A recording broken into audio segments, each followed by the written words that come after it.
Welcome to Process to Profitability, a podcast all about the tools and strategies you need to serve your clients and grow your small business, hosted by me, Samantha Mabe of Lemon and the Sea. Join me as I chat with creative entrepreneurs and small business owners about how they built and grew their businesses and how you can do the same in a way that fits you. Let's get started. You're listening to episode 155 of Process to Profitability. Money can be a topic that many business owners avoid talking about or even thinking about, which means that we often put off paying ourselves. Today, I'm joined by Amanda Neely of Grandma's Wealth Wisdom to talk about how you can make sure that you're benefiting financially in your business. We discuss how you know if you need to pivot your approach to money, why it's important to bring femininity into the money conversation, and what women who are starting a business need to know about money. We talk about the bank on yourself concept and how you can put yourself first when it comes to finances in your business. Amanda Neely is a small business and financial professional. She founded and ran Overflow Coffee Bar L3C from 2008 through 2018. Now she shares her experiential knowledge through podcasting, developing personalized financial strategies for individuals and couples, and profitability strategies for businesses. Her goal is to work with people to take charge of their cash flow, leverage their assets, and increase their profitability in ways that would make their grandma proud. Hi, Amanda. Thank you so much for joining me today. Thanks for having me, Samantha. So I read your introduction at the beginning of the show, but I'd love it if you could tell us a little bit more about who you are, where you're from, and how you got started in your business. Yeah, so I'm currently in Cincinnati, Ohio, and I'm a mom, a wife, and a CEO, a business owner. This is actually my second business. I got into business because I was looking to make the world a better place, and I learned just how much small businesses impact communities and impact the people whose lives they touch. And I thought, hey, that's the kind of impact I want to make. So let's do this. Awesome. So how did you transition from that first business into what you do now? Yeah, so our first business was almost like our first love. We were super excited about it. We thought we were going to be doing it for the rest of our lives until we were having a little bit of landlord issues. It was a brick and mortar coffee shop in downtown Chicago. And we also found out that we were expecting our first little one. And we started to reflect, is this business really working for us? Sure, it's great. Sure, it's making the impact we want it to. Sure, it's actually making some money, right? We're able to pay our bills and stuff, but is it really working for us? And it was ultimately well, let's explore options. Let's see what could work better for us.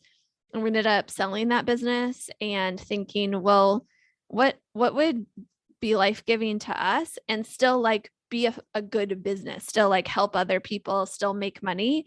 And we thought of what had impacted our lives the most over the decade that we did that business. And it was really a certified financial planner that we started working with, and the difference he made in our lives that we could even sell that business. Had we not done the work with him, we couldn't have sold it. And we thought, well, what if we're able to help others do the same thing? And so we jumped in and gave it a try. And it's truly been a new love of our life. We totally fallen in love with what we get to do every day. Awesome. And I know you help lots of different people in your business. So what do you help people do? Give people kind of a picture of what you do. Yeah, my favorite thing, and where we find we have the biggest impact and the most joy from what we do and from how it changes people's lives, is when we get to work with people that were where we were a couple years into our business, seeing it kind of work, but at our personal expense. Both our stress levels, our way too much time, not getting rewarded financially to the extent we should, and saying we have to do something different. We have to make the business work. We have to make sure that if we want to do things like go on a vacation or buy a house or heck, fund a retirement plan, right? That we can actually do that. And we're not stuck with this business being the only thing that we have, right? That is our entire identity, our entire life, is wrapped around this business, and looking for something different. That's who we love to work with, because they're people who are self-employed, they have a business, they have to do money differently than the W-2 employee, right? Who, is counting on that match from their 401k and, all that kind of stuff. Yeah, that's so true. And so many of the people I talked to on this podcast kind of fell into business. They came at it through a side hustle or whatever. And so they didn't think about the money side of, okay, I have to fund my own retirement account now. And what does it look like to buy a house when you don't have a W-2 to show somebody? And all of that gets really complicated. It's not anything you were taught in school. And so I love that you help people with that to really figure out, okay, I know that I can make this business work and the business can be profitable, but how can it benefit me and what I want to do long term? 100%. There aren't lots of people talking about this, and there isn't a good place to turn. The typical advice out there could actually be harmful if entrepreneurs, 1099 independent contractors, if they follow that same typical advice. Yes. I remember when we bought our house the first time, it was so much extra paperwork for me to prove, like, okay, yes, I actually make this money. And yes, I make this money every year. And just talking to people who are like, yeah, I just turned in like 2 forms and we were done. I'm like, oh my goodness, I had so much I had to do. Yeah. And even if you're transitioning from one business to another, if it's a different type of business, if it's like in a different industry, like us going from coffee to financial services, we had to wait 2 years before it could be approved for a mortgage to show that this new business is going to work. This is not something a lot of people talk about. And I really want to get into why money is such a taboo topic and why business owners tend to put off paying themselves out of their business. Yeah. So a big reason why business owners don't pay themselves is because they're not taught how to deal with money. It is a taboo topic, or all they hear is about other people reinvesting in their business. And they think, I have to reinvest if I want to grow. I have to reinvest if I want to grow. And I don't know if you've experienced this. Anytime you're out like networking, socializing, which hopefully, we're not doing as much these days, but even in a Zoom room, you'll be asked like, how is business going? And it's like almost socially inappropriate to say anything other than business is going well.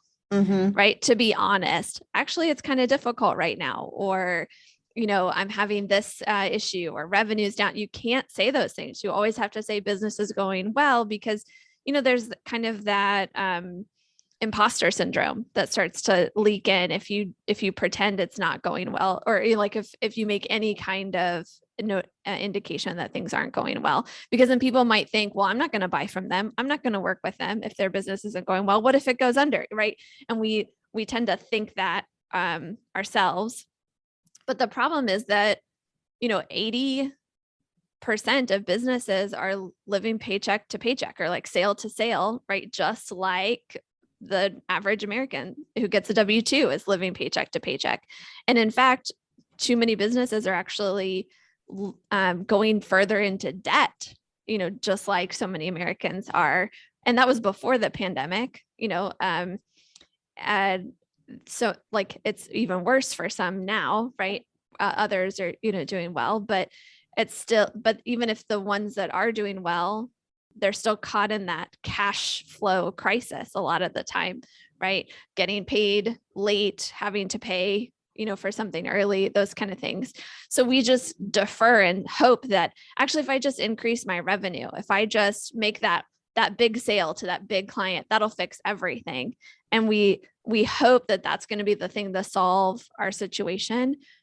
And we keep waiting for that to come, keep putting one foot in front of the other, hoping something will turn the tides, not realizing we have the control. We can turn the tides ourselves, because no one's taught us, no one's shown us how we could.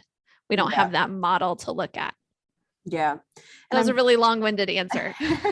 No, it's so true that we think that running a business is so different than what other people do, but really, a lot of businesses are paycheck to paycheck. Even the businesses that say they're making like 6 or 7 figures, that doesn't mean that's actually what they're bringing in or what they're paying themselves. You can make numbers say whatever you want them to say. My husband's a math teacher, and that's what he says all the time. He's like, I can make these numbers say what I want them to say, but that's not what's real. And I think for many of us, not giving ourselves a paycheck is the first thing that gets cut, because that's the easy thing. You feel like you've still got to pay that credit card bill and you've got to pay your contractors or whatever. So, well, I just won't pay myself this month. And that goes on month after month. When they studied why businesses close, everyone kind of knows it's because they ran out of money, right? They couldn't make enough money. They had too many expenses. They just ran out. But if you think about well, why did they run out of money? Was it because they didn't have enough sales? Was it because their expenses were too high? Or is because the entrepreneur, the business owner, the founder ran out of money personally? They couldn't pay their bills. They couldn't figure out how to put food on the table, right? So they had to close the business and go get a real job, or, or whatever. Whereas if they had money to put into the business to keep it going, they probably would have, right? Because, they wouldn't be able to solve a problem. I think there's a lot of businesses that, because the owner doesn't have some cash to fuel the business, they have a ceiling. They can't go above, right? They can't take that risk to hire that person to take on the extra project or to get the extra inventory they need. And so they're always fighting that ceiling. And then another business who does have some money, gets the project instead. And that keeps going on for so long that all the projects end up going to the people that have the capacity for them. And that person, loses one here, loses one there, and eventually there's no more projects. But if they had a little bit of cash on the side to infuse into the business when an opportunity comes or when an emergency happens, that gets them through that temporary time that then allows them to catapult more so over the long term. So I think what we're talking about here is we really need to pivot the way that we approach money, especially as a business owner. So how do we know kind of what our thoughts about money are and maybe where we need to change them?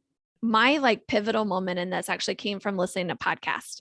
It was back 2016, I think, maybe even 2015, a long time ago.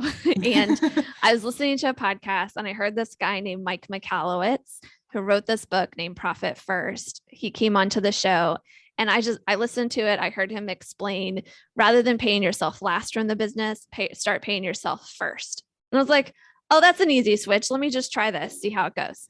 So again, just a normal coffee shop, right? We just switched from running our payroll at the end of the month to running our payroll at the beginning of the month for ourselves.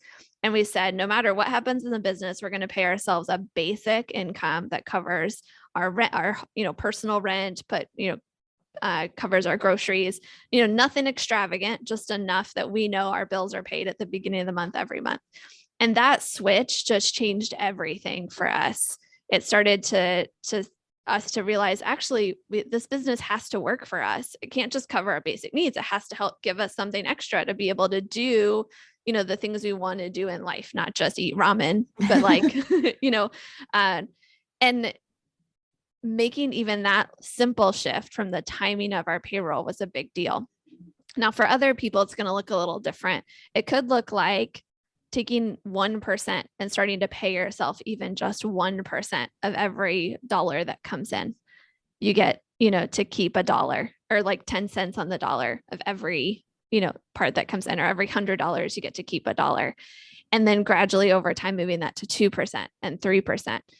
And your business isn't going to miss $1. If it's running on $100 right now, it's not going to miss $1. If it's running on 10,000, it's not going to miss $100. It's going to run just fine on 9,900. And then over time, you can see that shift start to become a reality, but not just in the dollars and cents, but what it does to our personal confidence and the ability then, when an opportunity comes up in the business or there's an emergency in the business, we've got some money.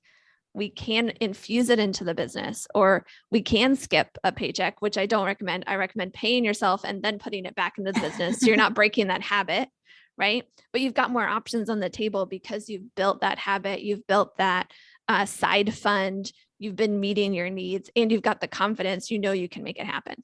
Yeah, I think that's really helpful to think about that. And I have a client who helps her clients with the profit first method too.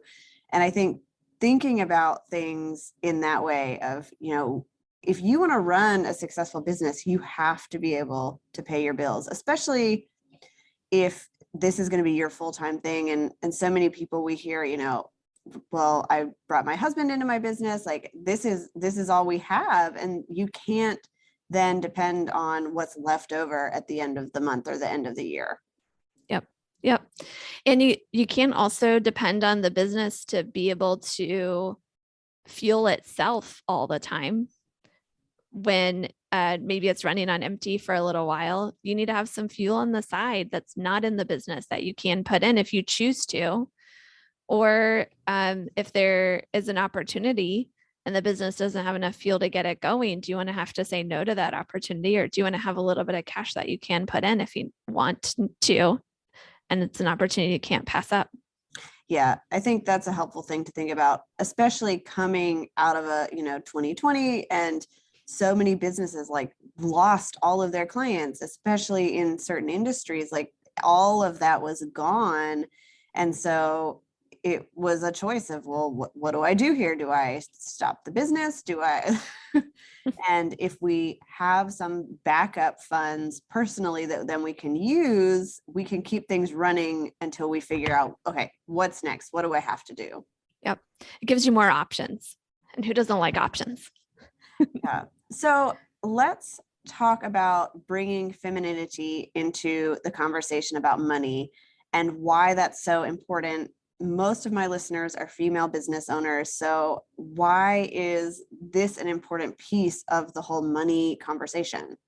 There's been so many conversations I've been in around money where I run the money in our relationship and our business. My husband, he's more of the people person. He goes out, talks to people, but he could care less about the spreadsheets and all of that. And yet we'll be, talking to somebody and we'll be talking about money and they always look at him. And, everyone assumes it's, the male that does that. And it's so frustrating. And I'll pipe in and it's kind of fun to see the look on their face. And they'll be like, wait, she knows the numbers, how profitable the business is, what they're, all the things, what their burn rate is, stuff like that. And so that's one reason we need to bring femininity into the conversation, is because we do know our numbers. We are awesome at them. We can be, even more awesome at them than some men out there. We need to be told that, and to have other people that help us get to know the numbers, how to do those calculations, how, all those kind of things. So that's one. The second thing is that, very stereotypically speaking, women tend to bring a little more concern for safety and security into conversations around money, and men tend to bring more of the kind of let's go, make as much as we can, seek out that high return on investment, no risk, no reward, kind of attitude. And we need both of those, right? It's a balance. And yet if that no risk, no reward, we got to go after that as big of a return on investment as we can get. If that's all that's part of the conversation, then there aren't the emergency funds, the, growth funds, the safe, liquid, accessible pool of money that we can use anytime for whatever reason we want, because it's all at risk. It's all on the table rather than some of it kept back. And what I've found in talking with a lot of couples, with a lot of people, women who work in a male dominated, field, or in, or even just, networking at their chamber of commerce, is that the conversation always tends to focus on, going after X, Y, or Z, get all your money into the business, or put anything that you're going to have on the side, put it at risk in the stock market. And that conversation of, what do you do with your safe money? How much should be at safety? That's just not happening. And I think it should be happening more, because that's exactly why I was able to sell my business and, have the life that I want, is because I didn't take a risk with all my money. I kept some of it safe and secure and available for whatever I needed. Yeah, I think that's helpful. And, in my household, I do most of the money stuff as well. My husband's a math teacher, but he doesn't want to think about that part. And so when I look at things, I see it very differently than he does. But we all need to be having like these conversations, and just talking about money in general is so helpful, because you never know what people are dealing with, what other businesses are going through, if we don't open up the conversation. Yeah. Yeah. So if a woman is starting about thinking a business, or maybe they've started one and they really haven't thought about the financial aspect, what are the top things that they need to know about money and about their business? Yeah.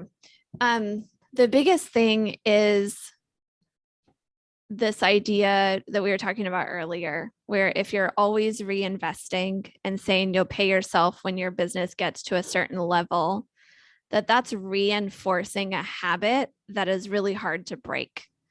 That reinvesting habit, and the switch to then paying yourself is just going to get harder and harder. The larger your business grows, the longer you wait, the more you're reinforcing that habit of reinvesting everything.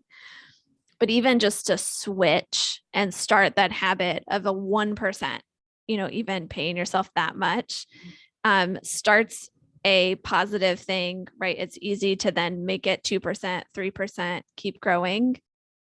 And the flip side of that is that there's also then you can put the money back into the business if it needs it. You can reinvest, but you're going to probably be more intentional about reinvesting, because you're going to see the personal cost.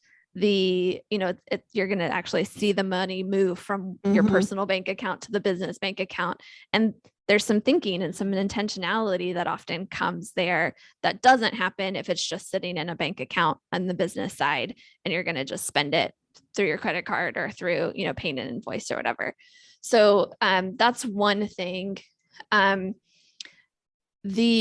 other thing is to have that idea that your future, whatever that looks like for you, maybe it's retirement one day, maybe it's the ability to help your kids transition to adulthood with options, with a leg up. Maybe it's being able to have a sabbatical, right? Whatever financial independence looks like to you, that shouldn't have to suffer because you chose to start a business. You chose to go out on your own.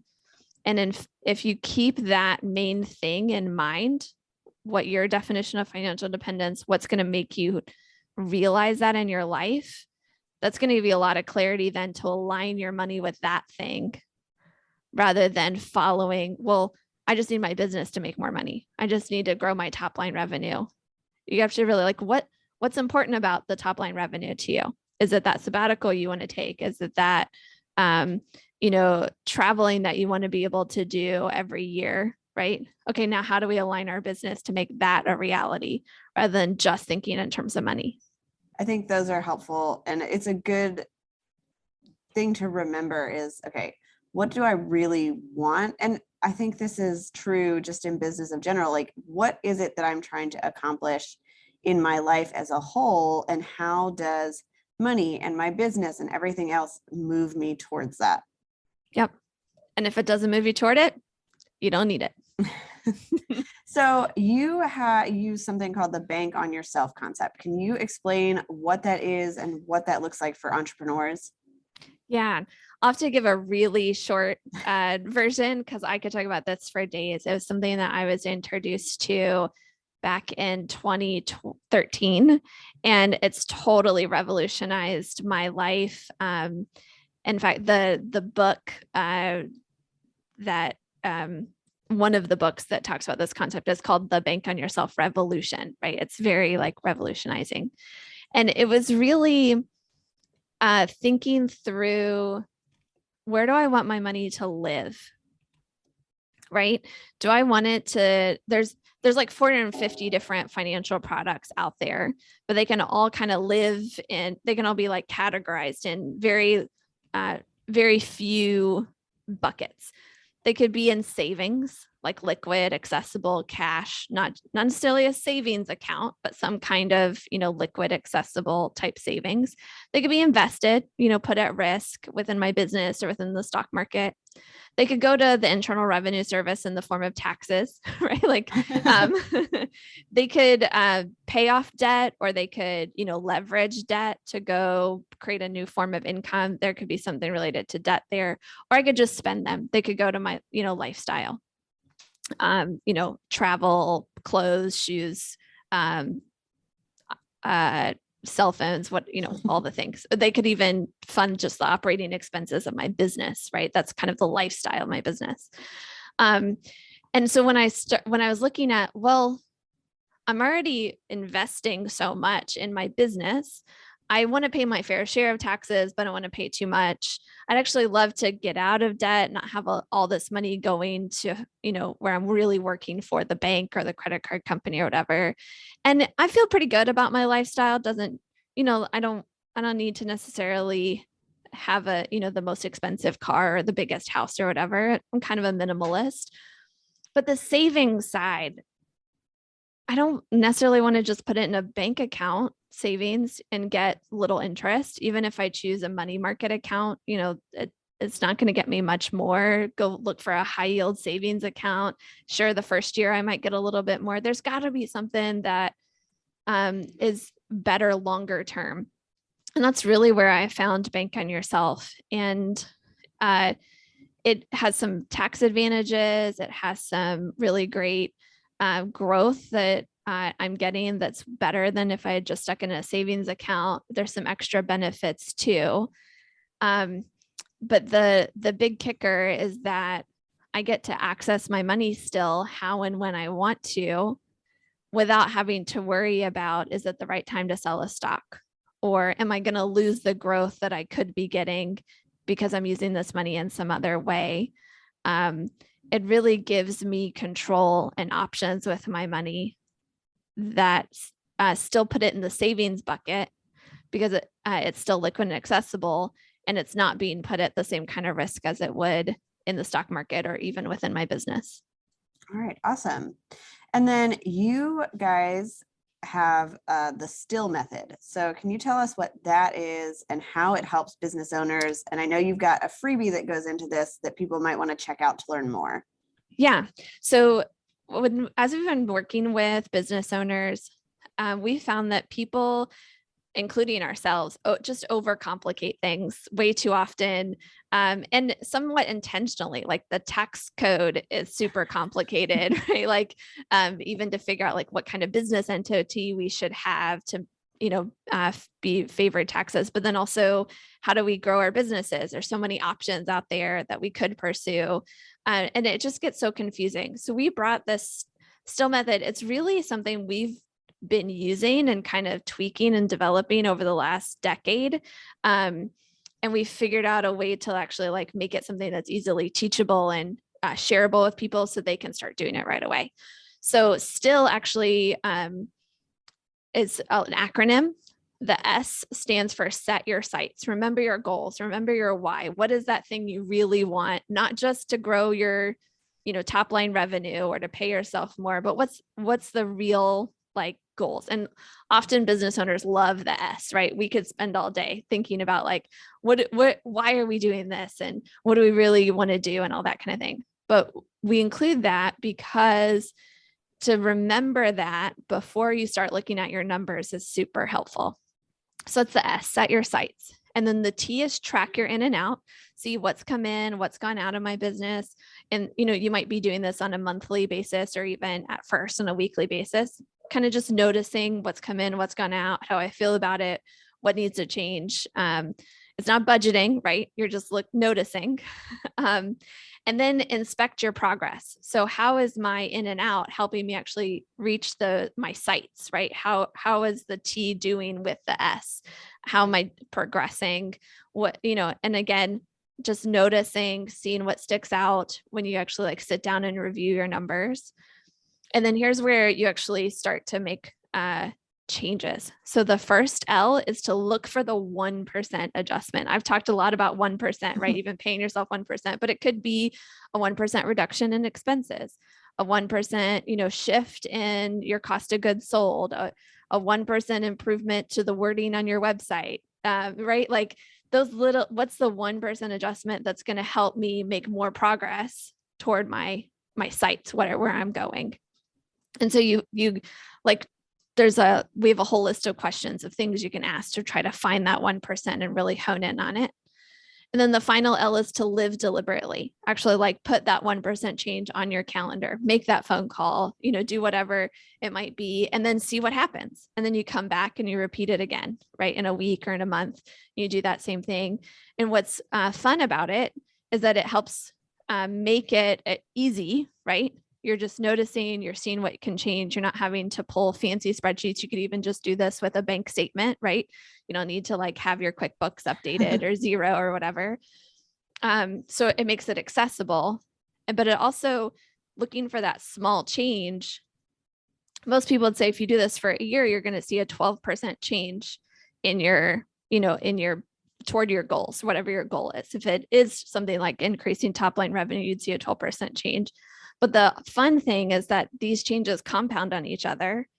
I would say try it for a year and you might see an even bigger than 12% change because you make that 1% change and then the next 1% builds on that. Mm-hmm. And now you've got a 2.5% change, or whatever it might be that actually ends up happening. But because you're focused and you're intentional about it, we've seen people start seeing results right away. Yeah. I think that's a really great way to approach it is like, what is a small change you can make? And you mentioned it can be financial, it could be whatever you need to make to get to those goals that you've set out. And then that all builds. And it's a lot more actionable when you're trying to do something small than when you've got this huge thing that you have out there that, okay, how am I ever going to get there? Because it's so big. Yeah. Or we're trying to do so many little micro changes in our business all at the same time, and none of them actually get done, or they get half done and not all the way. So what I also like about this is you're picking the 1% adjustment that fits in with where are you going? Where are you at financially now? Right? What's been happening lately financially? So you can pick that 1% that is actually doable and will get you closer to where you want to be. Awesome. So you have a download that goes through this and has those questions. Can you tell people where they can find that? Yeah, it's really easy. It's called stillmethod.com. You just Awesome. go to stillmethod.com. You get the PDF with some questions to help walk you through the still method, and then some invitations to do the still method in community with other people too, for free. Perfect. I will link that in the show notes. And then is there anything else you wanted to share about really making sure you're putting yourself first financially in your business before we get to the wrap up? Yeah, I think if anyone's been in business long enough, you've probably already experienced that there are times when it's really easy to say, okay, I'm done. I'm throwing in the towel.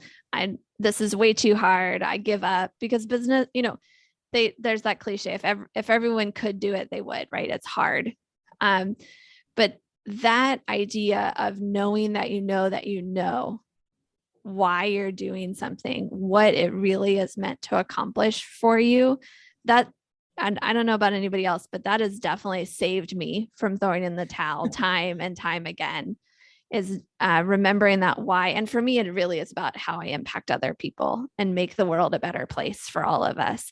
And I want to make more money, so I have more money to give to the nonprofits I believe in, right? I want to work with more people because I know that they're going to get to a better place. And that keeps me going every day and not throwing in the towel.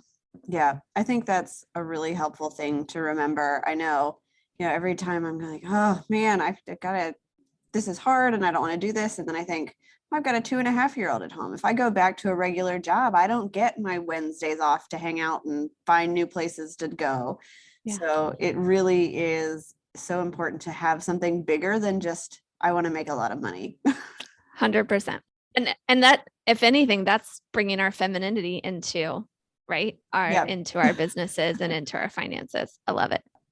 All right. So as we wrap up, if there's one thing you could recommend to a friend, what would that be? It can be totally not business related. You got to have a team. You got to have a community. Don't ever do anything alone if you can help it. Even if it's, having a financial professional in your corner, or hiring a web designer, or having a conversation with a friend to tell them what's really going on. This is a lonely world, right? Not just for business owners.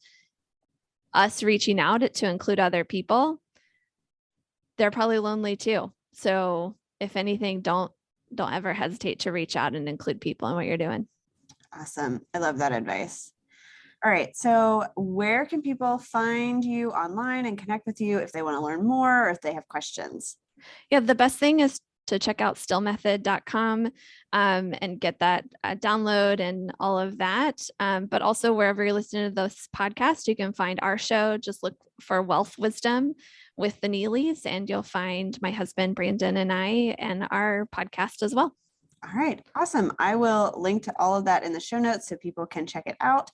But thank you so much for joining me to talk about finances, to get into some of this so that we can really start these conversations for people. Thank you for having me. Thanks for listening to Process to Profitability. Please take a minute to leave an honest review in iTunes so that I can help more small business owners and creative entrepreneurs find the show.